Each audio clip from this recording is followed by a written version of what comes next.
Hello, everyone. My name is Whitney Marima, and I am a weight loss expert. I've been a nurse for a long time, and then I became a nurse practitioner about 6 years ago. So, my 25 years of experience in training in the medical and surgical treatment of obesity.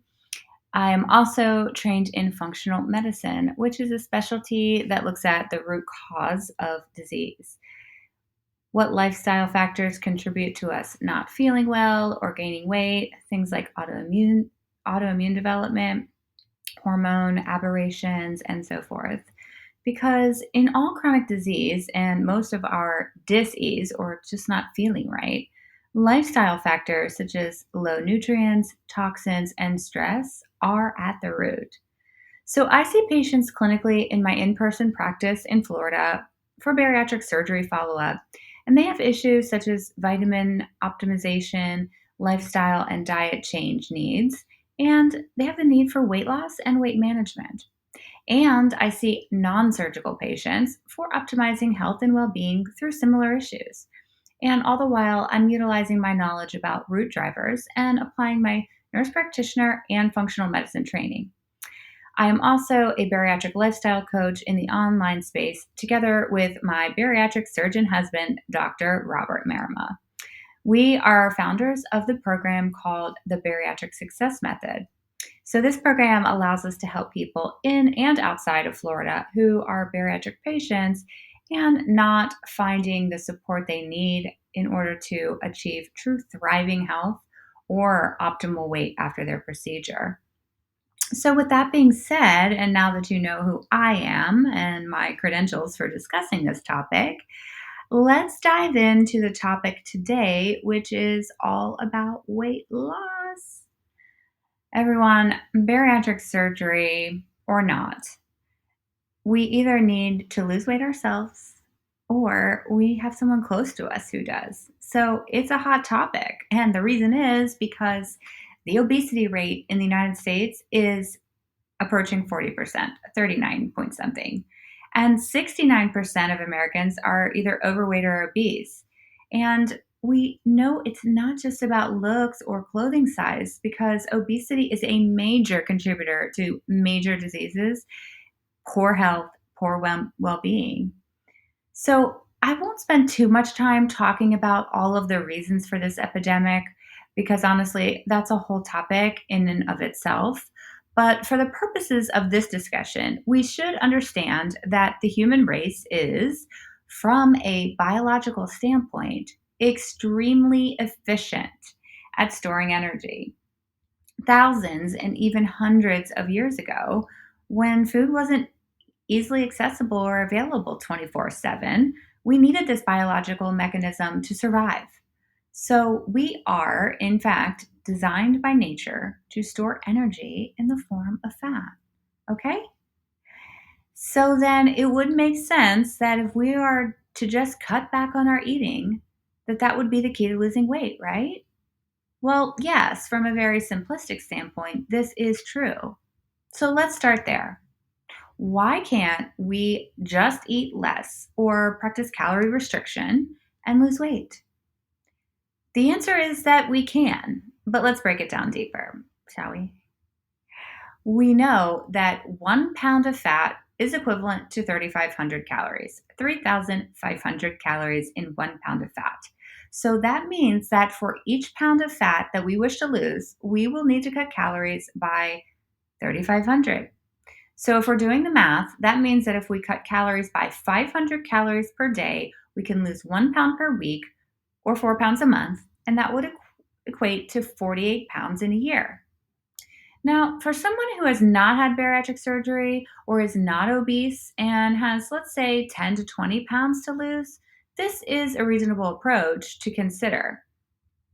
Many people can cut calories of 500 per day pretty easily if they're willing to eliminate extra non meal calories in the form of high sugar coffees, nightly alcohol, soda, and after dinner desserts or treats, those midnight snacks.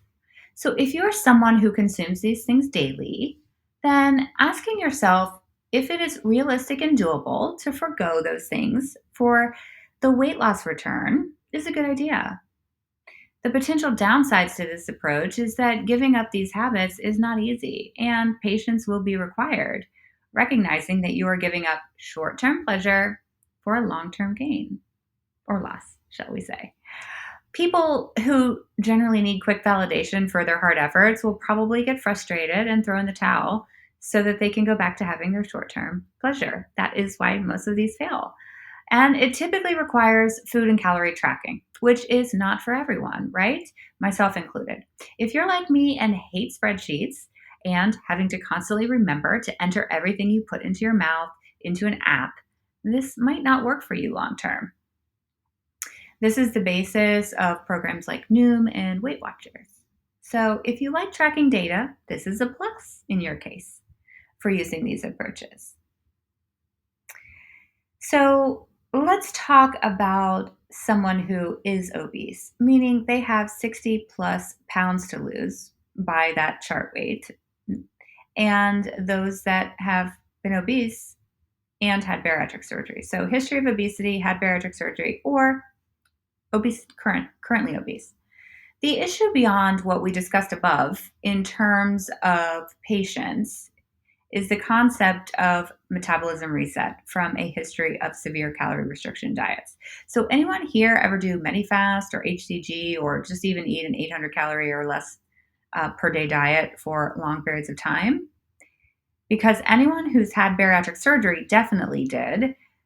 Listen, if you had bariatric surgery, it makes sense that in the first 6 months, you lost a lot of weight fast because the average calorie intake before surgery is something like 2,800 to 4,000 calories a day. So let's just say you average just 2,500 calories a day pre surgery. You're on the low spectrum there.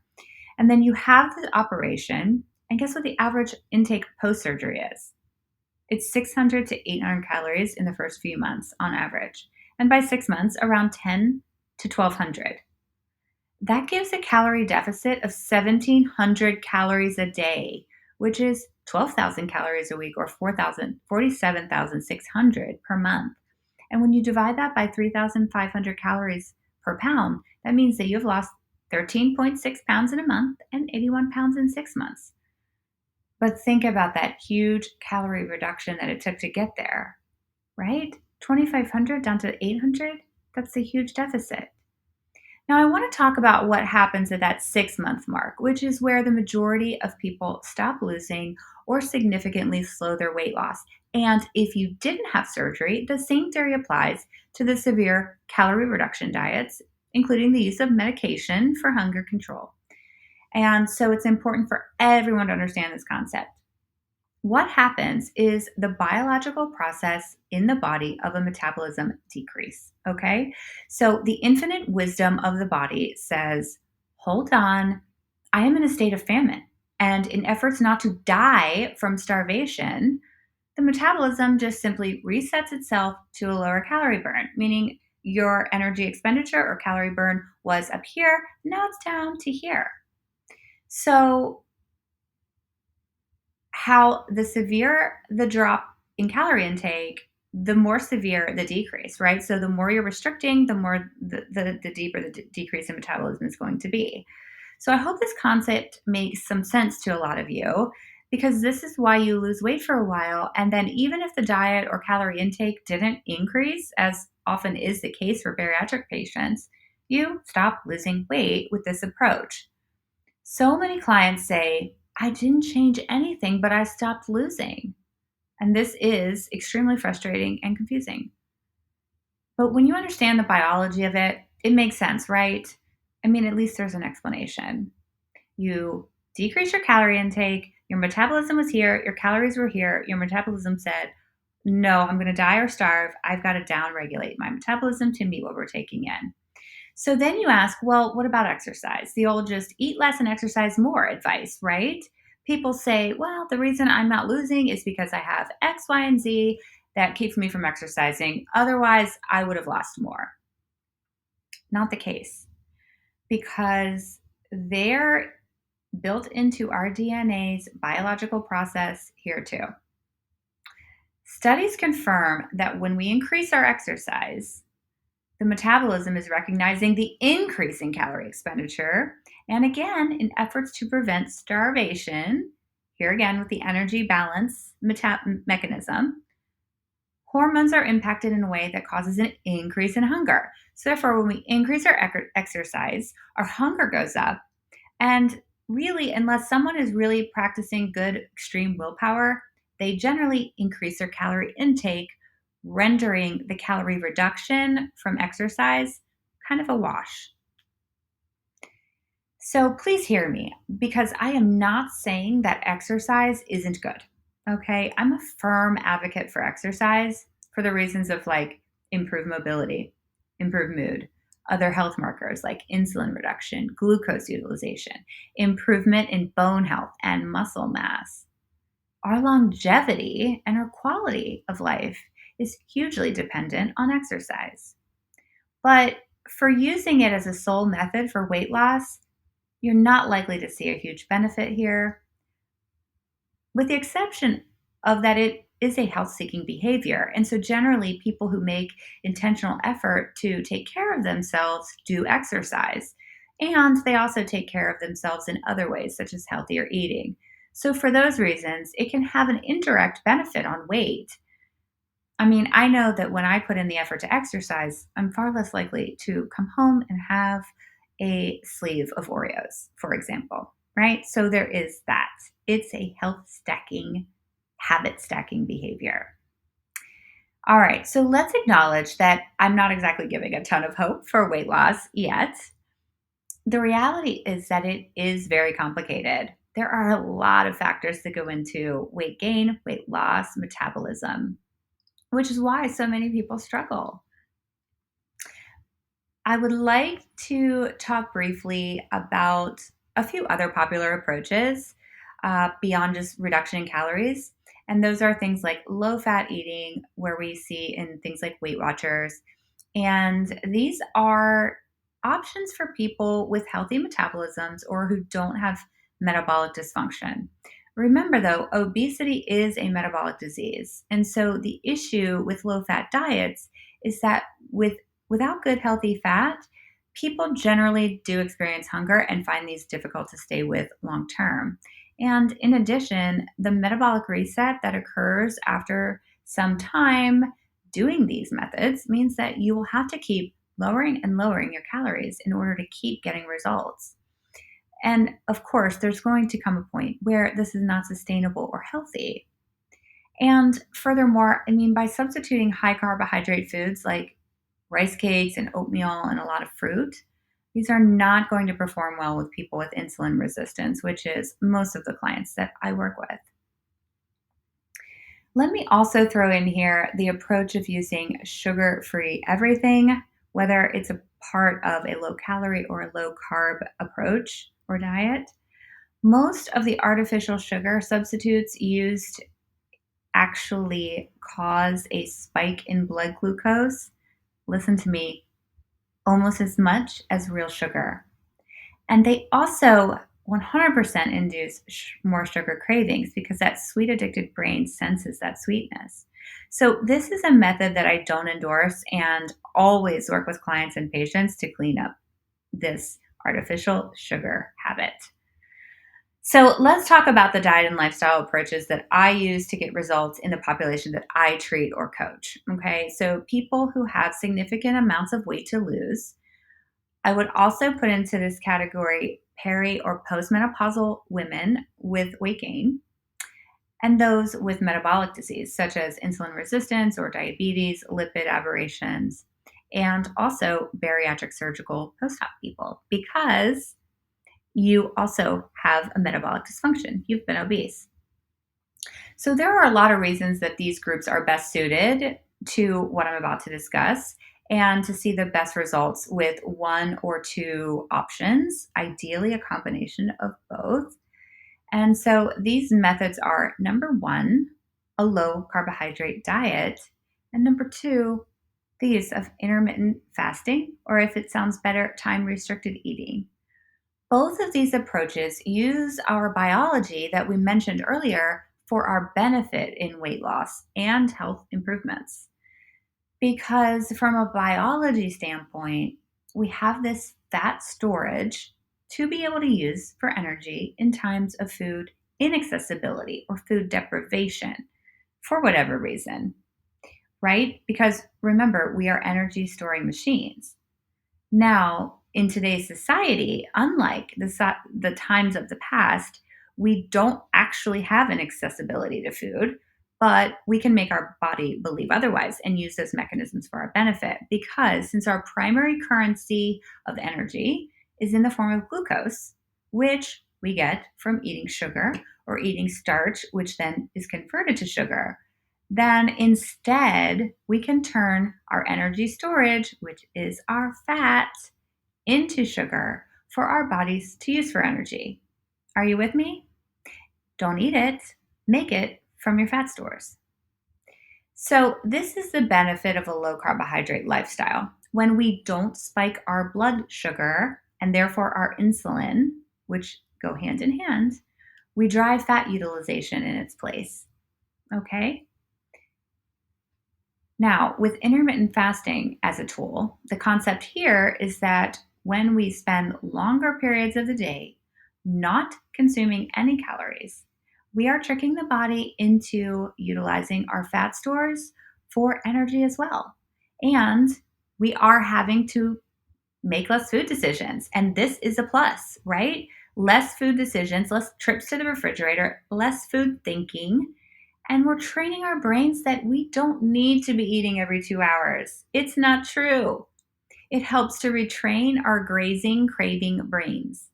And yes, this will naturally cause us to lower our calorie intake, particularly if you're like the average American who eats over a shocking 16 hours a day, is the average span of eating.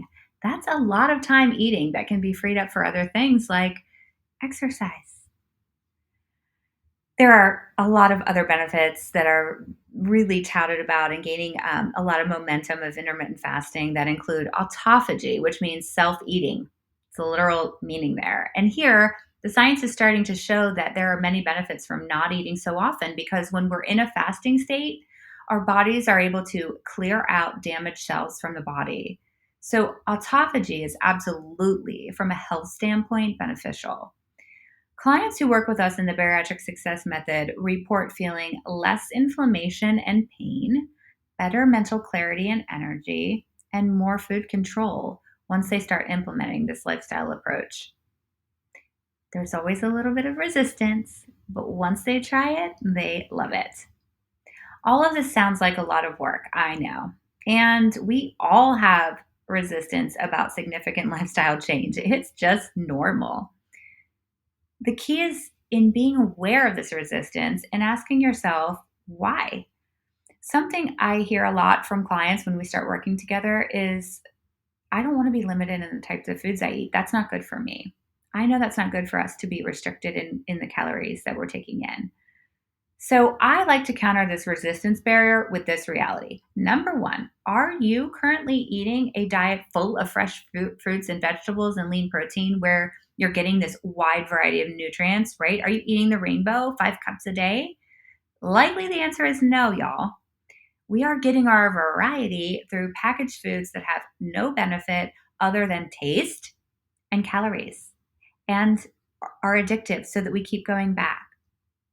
And the second thing is that let's be honest about the fact that the risk of being obese is hundreds fold increase in death and disease. And while it might be commonplace in America today, it is seriously decreasing the length and the quality of our lives, right?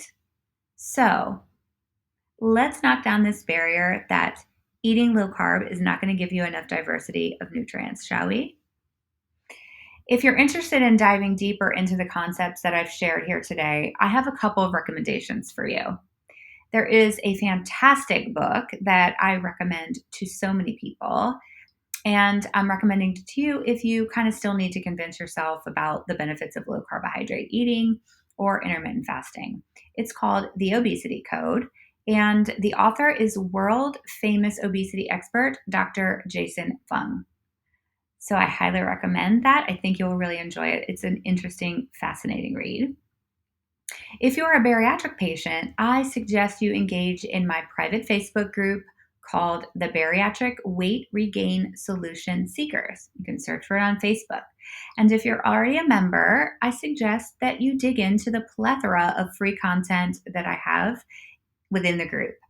I have many resources available in the feature tab, things like replays of lives just like this, and popular guides and resources. We also have an email list where I send out bariatric specific education and inspiration twice a week, and I will post the link to that in the chat. If you are connected to Dr. Marima and I in any of these ways, we offer masterclasses regularly with much more depth um, discovery of the topics that we discussed today. We also offer a 5-day live challenge once a quarter and info sessions about our signature program, which is called, again, the Bariatric Success Method. So lots more information that's available inside of our group. The Bariatric Success Method is an intensive education, support, and accountability. It's around the most effective lifestyle changes that lead to weight loss and better health. So, if you're someone who's a bariatric patient and you feel really stuck in a bad place and you don't have support around the details of how to implement these lifestyle tools, and you really want to become your own bariatric expert, this is 100% the platform for that. And you can learn more about that in our group, as well as we offer free discovery calls to see if you're a good candidate or that might be a right fit for working with Dr. Marima and I in that capacity. So I will also post the link to that as well if you're interested in exploring that option. And if you are here today and not a bariatric patient, but need help in weight loss, if you live in Florida, you can become a patient in the office and we will look at your options. We'll look at your situation and we'll come up with a plan. I will post that office phone number in the chat as well. And I really hope that you all have gained just a little bit. I know it was kind of a quick overview, but I wanted to just kind of start talking about some of the kind of main approaches that most people consider when they're looking at losing weight. And it's like cutting back, right? And the reality is that we really need to be eating like real food that grows. We probably need to eat a lower carbohydrate approach so it doesn't spike our glucose and our insulin. And we need to stop eating all day long if we really want to have a positive impact on the hormones that help us to not have cravings, the hormones that help us to feel fuller, and to drive our bodies to utilize our energy stores or fat for fuel, hence weight loss. So if anyone has questions, please post them. I will be reviewing them and answer them in the group or in the chat. So I hope this was helpful and I look forward to our future interactions together. Take care.